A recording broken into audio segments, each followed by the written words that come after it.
সালমা, সালমা! কে তুমি? হ্যাঁ আমি। আমার মেয়েকে তুমি কোথায় ঢুকে রেখেছো? আমার মেয়েকে ফিরে দাও। এইসব তুমি কি বলছো? কে তোমার মেয়ে? এমন ভান করছে যেন ভাজা মাছটা উল্টে খেতে জানে না। আমার মেয়ে মাহি। সেদিন যাকে আমি স্কুল থেকে নিয়ে চলে এসেছিলাম, সেই প্রতিশোধ না লাগে তুমি আমার মেয়েকে আটকে রেখেছো। ভালোই বলে বলছে আমার মেয়েকে আমাকে ফিরে দাও, তাহলে কিন্তু খুব খারাপ হয়ে যাবে। তার মানে মাহি আমার মেয়ে? চুপ! তোর ওই মুখে আমার মেয়ের নাম উচ্চারণ করবি না। ও মেয়ে তোর না, তুই আমার। তোকে আমি ছোট থেকে মানুষ করেছি। ভালোই বলে বলছে আমার মেয়ে কোথায় আছে বল। বিশ্বাস করো, মাহি আমার কাছে নাই। আমার মেয়ে এই কাজ ওই যে মাস্টার করেনি তো? মাস্টার? যার জন্য আমার জীবনটা নরক হয়ে গিয়েছে। তুমি তো ভালো স্বামীর কাছ থেকে আমাকে তুলে দিয়েছে।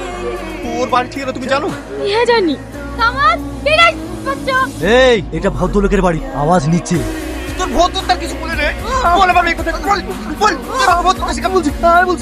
বলছি আমার মেয়েকে আমি কিডন্যাপ করেছি ঠিকই, কিন্তু আমার কাছে নাই। আমার মেয়ে আছে ওই ওই শাকিলের কাছে। শাকিল? এই শাকিল তোর আমাকে মেরে ফেলবে, বাঁচাও বাঁচাও। আয় আয়, তোদের জন্যই অপেক্ষা করছি।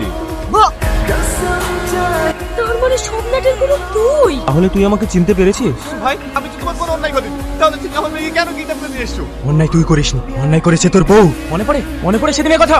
সেদিন আমি তোকে প্রপোজ করেছিলাম, গোটা কলেজে সবার সামনে তুই আমাকে চড় মেরেছিলি। আমি সেদিনই প্রতিজ্ঞা করেছিলাম তোর জীবন আমি তছ নচ করে দেব। অন্যায় করছি আমি? সাথে দিতে হলে আমাকে দে। আমার মেয়ে কি দোষ করেছে? কথায় আছে না, কান টানলে মাথা আসে, আমি ঠিক সেটাই করেছি। আরে হেগা বাস না বাজি কি বাঁশুরি। তুই আমার সোনা সংসার তছনছ করেছি, তুই আমার কলেজে হাত দিয়েছি। এই দুনিয়ায় বেঁচে থাকার কোনো অধিকার নয়। বল!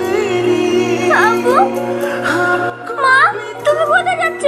আমি আমার স্ত্রী চাইছি বলবো। না মা, আজ থেকে তুমি আমাদের সাথেই থাকবে।